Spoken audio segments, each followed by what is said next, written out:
Liverpool edge AC Milan on barely believable night of Champions League magic. A beautiful night, barely believable in stanzas, condensed the magic of the Champions League into 95 minutes. Liverpool and Milan, so tightly stitched into the fabric of this tournament, produced one of those matches you hoped wouldn't end. Jurgen Klopp's side were the victors, only just, having initially shaped up to be ruthless vanquishers. Milan were on the ropes, then touching the sky, before falling to the turf.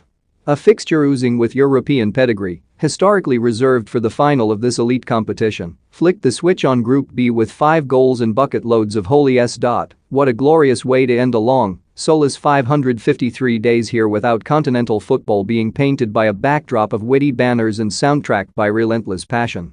Liverpool felt alive amid the colour and noise, aggressive, irresistible, turbocharged.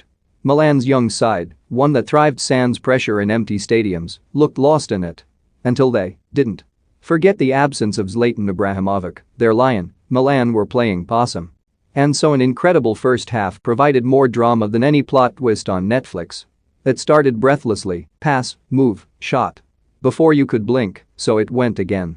Liverpool swarmed, swirled around, and smothered Stefano Pioli's side. There were just 9 minutes out the way when Trent Alexander-Arnold's fine interplay with Mohamed Salah and his ball-carrying brilliance ended up with a sliding Fikayo Tomori deflecting the Liverpool right-back's effort in. The hosts didn't stop coming at a shell-shocked Milan and suddenly had a penalty when Andy Robertson's shot thundered off Ismail Benacer's arm. It was a harsh handball call from referee Simon Marcignac, but Salah's penalty was wonderfully saved by Mike Maignan, who also thwarted Diogo Jota's rebound. Mohamed Salah missed a penalty in the first half, but scored in the second. It seemed only a slight and short reprieve for Milan. Surely Liverpool would score more? Klopp's men had 14 shots, 10 from inside the box before their counterparts suddenly sparked. The half was in its dying embers when Milan had their first effort on target with Frank Kessie locating Ante Rebic in space, who side-footed a low shot pass to Lisson. There was no pressure on the ball from Liverpool, who'd be undressed again 2 minutes later. Rebic squared for Rafael Leo and Robertson did well to block his shot, but Brahim Diaz reacted sharpest and turned in the loose ball. The whistle blew, and sirens of being too comfortable and complacent rang for Liverpool. How on earth were they behind at half-time? Milan began the second period with more of a scare for their hosts.